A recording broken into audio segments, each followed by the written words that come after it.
ఇబ్బందులు వస్తాయి. ఎందుకంటే వీరభద్ర స్వామి ఊరికనే రాలా, వాడు సాక్షాత్తు సతీదేవి నాయన శివుని తిడితే ఆమె తన ఆత్మాహుతి చేసుకుంటే వీరభద్రుడు వచ్చాడు, దక్షుడు తలకాయ తీసి అగ్నిగుండంలో పడేశాడు. మరలా అది కావాలంటే చూసుకోండి, రాజకీయ పక్షాలైనా లేకపోతే అధికారులైనా సరే ఏ న్యాయం కావాలో చూసుకోండి. అటువంటి స్థితి తీసుకురాకండి దయచేసి. మీరు ఆలోచించాలా, మీ యాత్ర మీద రాళ్లు పడతాయి, వినాయక చవితి మీద రాళ్లు పడతాయి. ఎప్పుడైనా మొహరం ఊరు మీద ఎప్పుడైనా రాయబడిందా? ఒక పోలీసుని చెప్పమన్నాడు వచ్చి. రంజాన్ సమయంలో లేకపోతే ఏదైనా దర్గా ఊరేగం జరుగుతుంటే ఎవరైనా రాళ్లు వేసి ఇబ్బంది పెట్టారా? ఈ దేశంలో ఎక్కడైనా సరే, ఇక్కడే కాదు ఎక్కడైనా సరే, ఎక్కడైనా ముస్లిం సోదరులు కనుక ఊరేగం తీసుకుంటే ఎక్కడైనా దాడి జరిగిందా? మరి హనుమాన్ జయంతి ర్యాలీ మీద ఎందుకు దాడి జరుగుతుంది? శ్రీరామనవమి శోభాయాత్ర ఎందుకు దాడి జరుగుతుంది? అవసరమే వచ్చింది? మరి ఎవరి వారసులో ఒక ముస్లిం స్త్రీని పట్టుకొస్తే చెల్లెల్లాగా భావించి తిరిగి పంపించిన శివాజీ వారసులమా? లక్షల మంది ఆడవాళ్ళని బానిసలుగా మార్కెట్ లో పెట్టి కూరగాయలు అమ్మినట్టు ఔరంగజేబు వారసులో తేల్చుకోవాలా?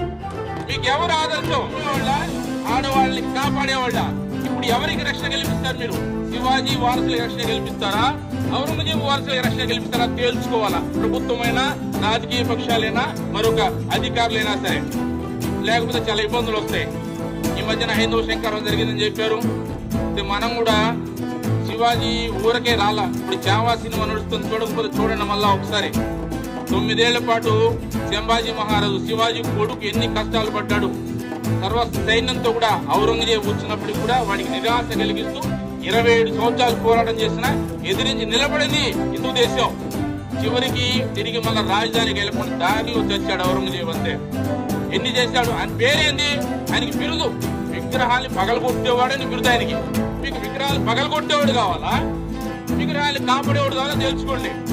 శివాజీ జీవితంలో ఏదైనా మసీదుని ధ్వంసం చేశాడా? ఎవరైనా ముస్లిం కన్యని అవమానపరిచాడా? ఖురాన్ అవమానపరిచాడా? ఆ రాజు వారసులం మేము ఇక్కడ. ఔరంగజేబు చేసిందేంటి? కాశీ, మధుర అన్ని దేవాలయాలు పగలగొట్టించాడు. 40,000 దేవాలయాలు పగలగొట్టించాడు. వాడి వెనకాల నిలబడతారా? దొంగ వెనకాల నిలబడతారా? ఇది న్యాయమేనా? ప్రభుత్వానికైనా ప్రజలకైనా? కొద్దిమందికి నాయకత్వం కావాలి. ముస్లింలుగా గుర్తొచ్చింది. మా తాత కూడా బ్రాహ్మణుడు అంటాడు, ఫరూక్ అబ్దుల్లా. అది ఇక్కడ హిందూ సోదరులే, వాళ్ళందరూ కూడా ముస్లింలందరూ కూడా ఒకప్పుడు మతం మార్చబడిన వాళ్లే.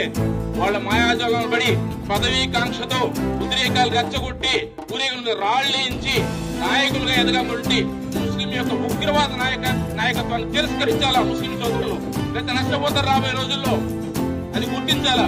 ప్రభుత్వం కూడా గుర్తించి ఇటువంటి న్యాయపరమైన హక్కులు ఎక్కడుంది?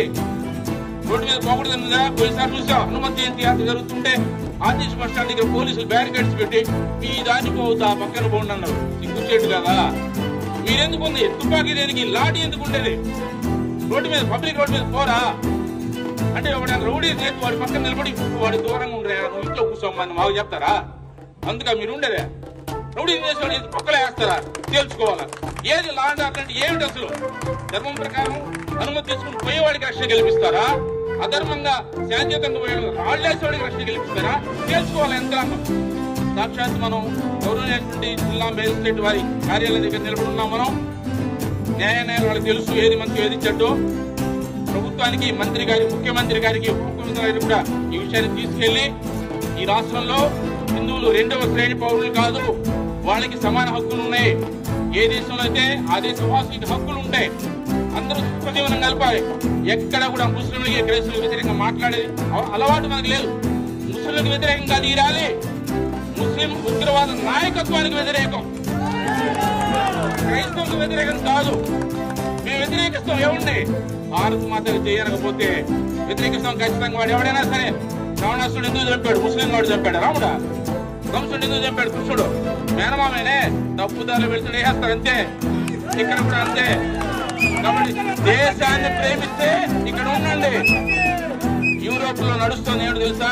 యూత్ టీ షర్ట్లు వేసుకోవాలా. ఆ పేరు ఈ పేరు కాదు వేసుకోవాలి టీ షర్ట్ల మీద. మీరు ఉండే దేశాన్ని ప్రేమించండి. ఏంటి? మీరుండే దేశాన్ని ప్రేమించండి.